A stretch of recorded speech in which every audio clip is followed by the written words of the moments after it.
Margaret Ellison was 58 when her husband of 31 years handed her a manila folder across the kitchen table and said the words that ended her old life. "I want a divorce, Meg. And I'm keeping the house." She stared at the folder, unopened, while the coffee maker gurgled behind her like nothing had happened. Robert had already spoken to a lawyer, already moved half his clothes to his brother's place, already decided weeks ago that the marriage was over, while letting her keep cooking his dinners and ironing his shirts as he planned his exit. "The house is in my name," he said, not unkindly, as if that made it gentler. "My father helped us buy it. It makes sense." It made no sense to Margaret, who had raised their 2 children in that house, painted every room herself, and nursed Robert through bypass surgery in the very bedroom he now wanted to keep.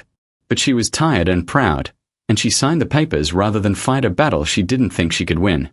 She left with 2 suitcases and a box of her mother's china, with nowhere to go but the one place she never expected to return to, the old gas station on Route 9 that had belonged to her father, Walter Hayes, before he died 15 years earlier. It had sat boarded up ever since, weeds pushing through cracked concrete, the old Hayes fuel sign rusted and leaning like a tired old man. Margaret unlocked the door with a key she had kept out of sentiment, not purpose. Dust coated everything. Her father's old ledger still sat on the counter, his handwriting faded but legible. She sat down on an overturned crate in the middle of that ruined station and, for the first time since Robert had said those words, she cried. But grief has a way of turning into resolve when a person has nothing left to lose.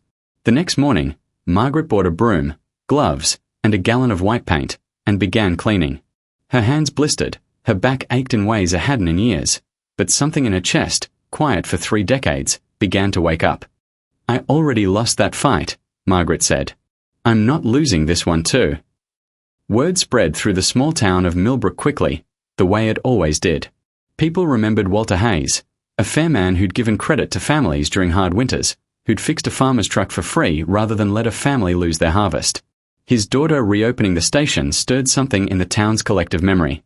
Old Frank Delgado, who had worked the pumps for Walter 30 years earlier, showed up with his toolbox the following week.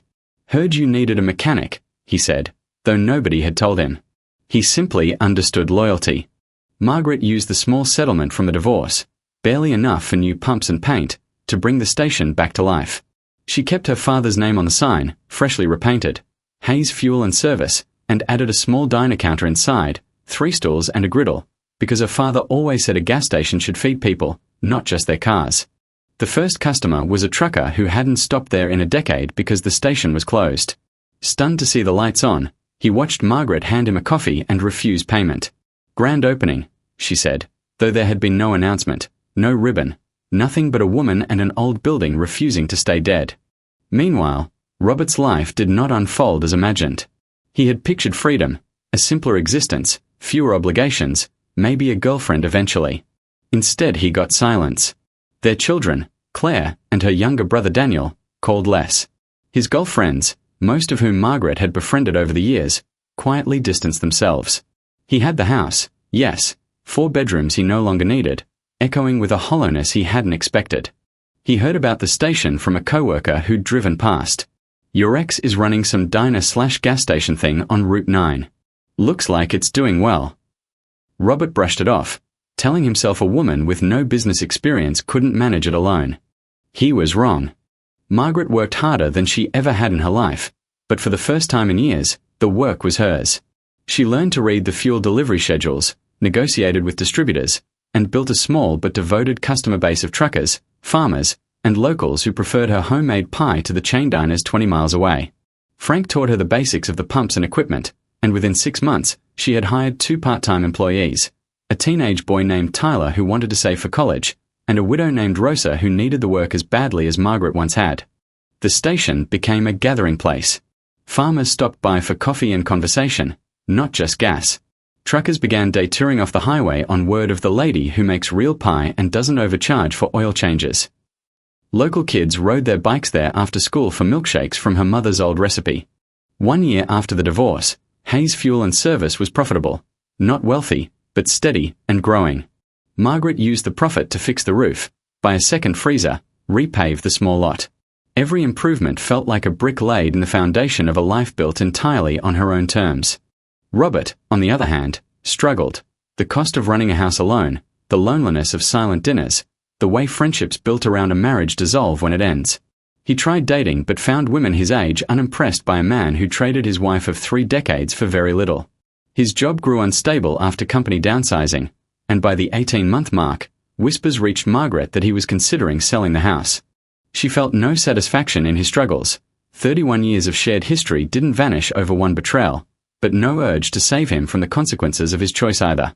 She had her own life now, built plank by plank, pump by pump, out of a forgotten building and her father's old ledger. Margaret stood behind her counter that evening, looking out at the lights of Route 9, at the pumps her father once ran and she now ran herself, at the people who'd become her new family in the wake of losing her old one. She thought of the manila folder Robert slid across the table 2 years earlier, of how devastating those words had felt. I want a divorce, and I'm keeping the house. He had taken the house. But he never understood what truly mattered, and in trying to take everything from her, he'd only pushed her back toward what was always hers: her father's legacy, her own resilience, and a gas station on Route 9 that refused, against every expectation, to stay closed. There were harder days too, ones the celebration didn't erase. Winters when the pumps froze and she stood outside at 5 in the morning in thin gloves, chipping ice off the nozzles because a trucker was waiting and couldn't afford to wait. Nights when the register came up short and she sat alone doing the math 3 times, terrified she'd have to close doors her father once kept open through worse. There was the week Tyler's transmission gave out on his own car and she quietly covered the repair herself, telling him it was a loan he could pay off in shifts, knowing full well she'd never ask for the money back. There was the ache, too, of ordinary things: passing the old house on the way to pick up supplies, seeing Robert's car in the driveway, remembering birthdays and anniversaries that no longer belonged to anyone. But she kept the doors open anyway, because that was what her father had done, and because somewhere in the scrubbing and the ledgers and the burnt coffee at 5 a.m., Margaret had remembered who she was underneath the 31 years of being someone's wife first and herself second. By the 3rd year, Hayes Fuel and Service had become something of a local landmark. A photograph of Margaret standing beside her father's restored sign ran in the county newspaper under the headline "Second Chances on Route 9. People drove from neighboring towns just to see the place, to eat a slice of pie at the counter where a widow and a teenager and a 58-year-old woman who refused to disappear had built something lasting out of rust and grief. Robert did eventually sell the house.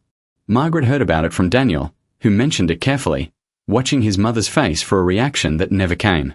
She simply nodded, poured him another cup of coffee, and asked if he wanted pie. There was no bitterness left in her for the house itself. It had only ever been walls and a roof, and walls and a roof, she had learned, could not hold a person up the way purpose could. What Robert had taken from her that day in the kitchen was never the house at all, not really.